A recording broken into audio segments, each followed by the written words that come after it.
So we are going to top off what has been a spectacular week here.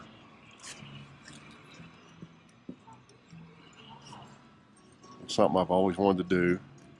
G. Paul and the boys and I are going to go on a cat and go up the mountain. So we're waiting on our ride. I cannot wait. This is going to be so much fun. The boys have no idea. Their heads are going to explode. But hey, 62 years old, I've never been on one either, so I'm really looking forward to this. I think our ride's here. Well, we're going to be on the electric one. Yeah.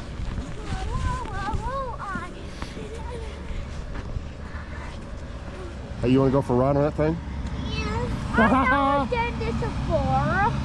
I have never done this before either, buddy. I made a dent in this. See, right for us. Look at that thing, guys. It's here fun. Stay here till he tells us to come up. Okay. It's feel like Hey there. Good, how are you? I'm Ken. Tommy. Tommy, nice to meet you. Nice to meet you. Hollis. Hollis. And Landon. Landon. And Larry. Larry, how are you? Nice to meet you. Okay, so I promised you guys a Bigfoot story. So Tommy has been working, I apologize to Tommy if I get this wrong, but I think he's been at Taos for like 20 years. But prior to that, he had been, and he is the supervisor over the grounds, if you will. So he normally is not actually running Snowcats. He had somebody out this day, but he's done this for years. And before he moved to New Mexico, he lived in Alaska. And so we got to talking about kind of how eerie it was at night and how much eerier it gets when it's snowing, which always reminds me of The Shining. And so we're going to go to the top of the mountain at sunset here. And I'm going to ask the question, do you believe in Bigfoot? And he goes, well, I've never seen one. I've seen everything in the wilderness. I mean, you figure this guy spent, probably 20 years plus of driving a Snowcat 8 hours a night. You're going to see a little bit of everything out there in the dark. But he said, I have a friend here in New Mexico. And by the way, I'm going to have to break the story up a little bit because there's some audio I want y'all to hear. But I have a friend here in New Mexico who likes to go out. And by the way, New Mexico is incredibly rural, right? You can go miles and miles and miles without passing a house. And he said he likes to go out on these trails and just out into the wilderness on basically a dirt bike and ride and explore. And he said, we all have friends who tell stories and you're like, and then you have friends who don't tell stories, and when they say something, you believe it's true. And he said, this is one of those guys. He said, this is a guy that really is kind of a no BS guy, not one who would hype something up, and basically told him this story just kind of saying, I don't know what to think about this. So he was out on one of these rides one afternoon, and he had gone, I think he said 50 or 60 miles one direction out into the wilderness. And he came upon an old mine. I'm going to take a break here. I'll be back. Is that beautiful or what? I haven't skied for a while. I know, it's been all day since you skied. That came all the way up here. Yeah, so that's Kachina Peak over there across from us. You can see Lift 12 going into the top of it. So that's the top of the mountain. Yeah. 12,481. 12,481. That's what I do it now. And then Wheeler Peak, that's the tallest mountain in the state. Can I do it now? I want to do it. Aww. And then that's the Cirque. If you go straight over this way. Okay, here we go. Everybody hold on. Oh, boy. This is going to be really downhill's a little different. Downhill's pretty creepy.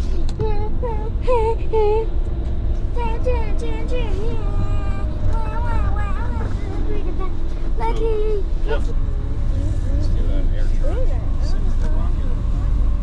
Sit down there, Landon. No, he's trying to take this. I'm not. We're good. Hey guys, look at Daddy. Y'all having fun? Yes. Pretty cool, isn't it? Yeah.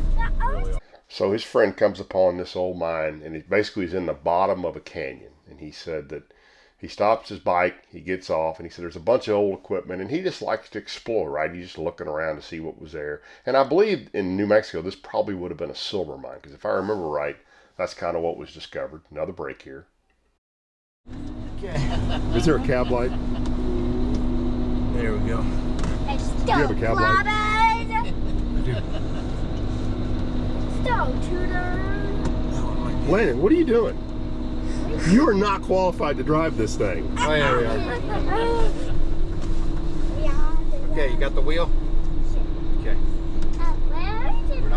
We're gonna go straight. Oh, It's all you, buddy. your brother's driving. Can I drive one? Yeah, we'll get you a shot behind the wheel. I'm so crazy. Crazy, this boy. Landon, I think you're going too fast. I think you're going too fast, Lenny. Don't bump into trees. Don't bump into trees. We don't want to bump into trees. That was so rude. Is this bumpy? It's bumpy, huh? Yeah. Why is there so bumpy? Because there's rocks. Now that I got a little bit of snow in front of the blade, we're cutting our own little path. That's why it's smoothed out. Which way do we go? We're gonna go straight down. So as his friend is walking around exploring, something catches his attention, and a two-legged animal walks out of the mouth of one of these mines. And he said it wasn't huge, but it was covered in fur. And he said it looked at him, and he said it made a noise. And he said the only way he could really describe the noise is, he said it sounded like a crow, kind of a squawk like a crow. And the animal, and he said, I'm not 70 yards from this animal. And he said the animal looks back into the mine shaft, and out comes two more of them. One a little bit smaller, and the third one he can only describe as a toddler. And by everything he thinks he saw a mama, a daddy, and a baby. I'll be back and finish the story. And then go ahead and pull that down until it's on your lap. Pull it, Hollis, pull it straight down. Okay, I'm going to push another button. You're going to pull back on it until it's right in front of you. Yeah, now we're cooking. All right, you ready? The back on. We got to turn everything back on because we turned it off. How do you know how to work this? Well, you're getting on-the-job training, man. It'll be on your resume. Snowcat driver. Which way do we go? We're going to go straight right down this hill. Woo, Hollis, this is Steve.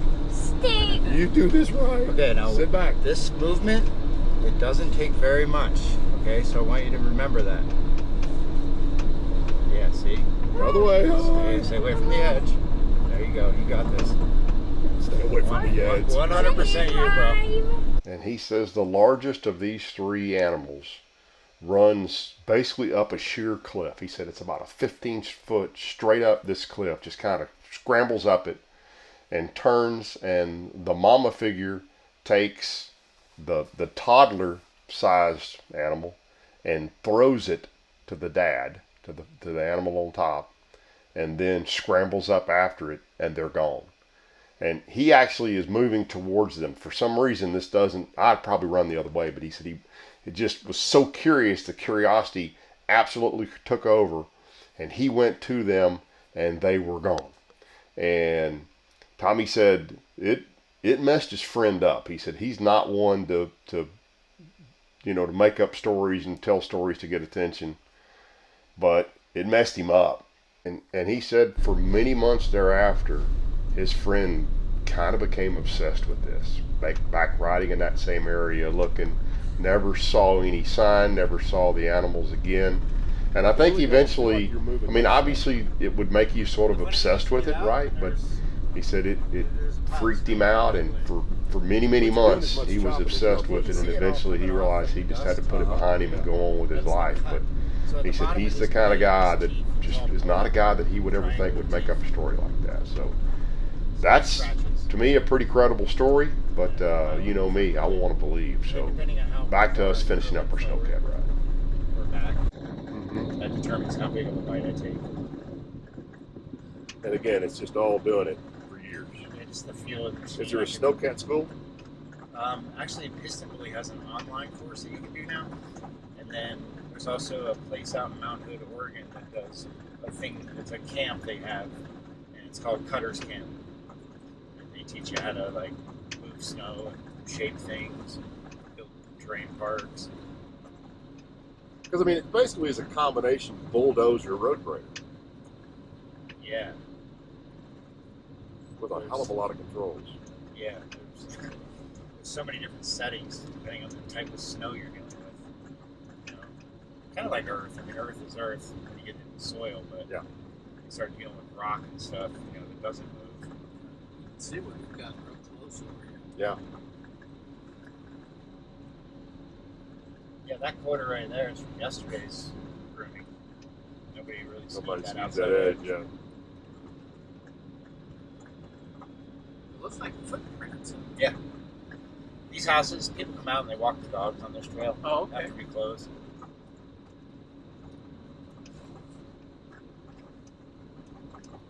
What do you think, Hoss? Good. He's in deep concentration.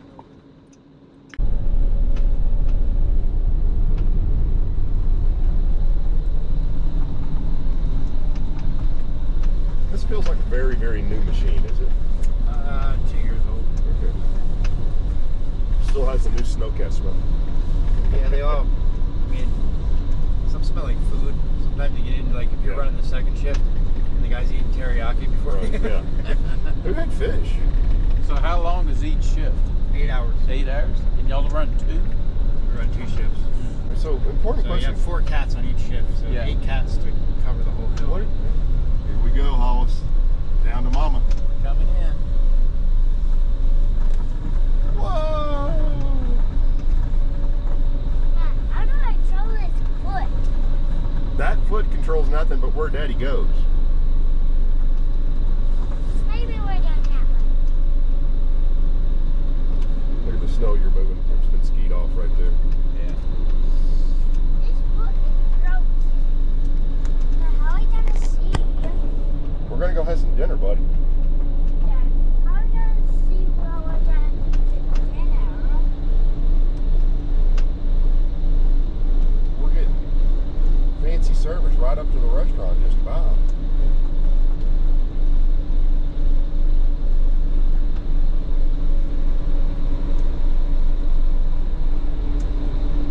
That was spectacular. Yep. That was very, very cool. So again, a big thank you to Jeff for getting this arranged and for Tommy taking us. I got to tell you guys, and I know this is a little bit like watching your friends' home movies, which we were forced to do when we were kids. I remember doing that at our neighbor's house. But this was an experience that none of us will ever forget. I wish I'd gotten more video of Larry. Larry is over to my right with his phone videoing everything I'm videoing. It was just that cool of an experience and pretty crazy out there in the dark. We didn't see any animals, by the way, but thanks to both those guys for letting us do this. And I can't tell you how much fun we had in Taos, and I just recommend anybody gets a chance to get out there and experience it. And I got to tell you, this seems like a job I would probably enjoy, just getting to be out there. He said he listens to books on tapes and to podcasts, and he's out there for 8 hours at night. They run 2 8-hour shifts. I think he said they have 8 snowcats. I think that's actually in the video earlier. So, and it's quite a talent to be able to do this, and it seems like an enjoyable thing to do. So anyway, thanks for tuning in, guys. Hope you enjoyed it. And we got some more fishing coming up here real soon.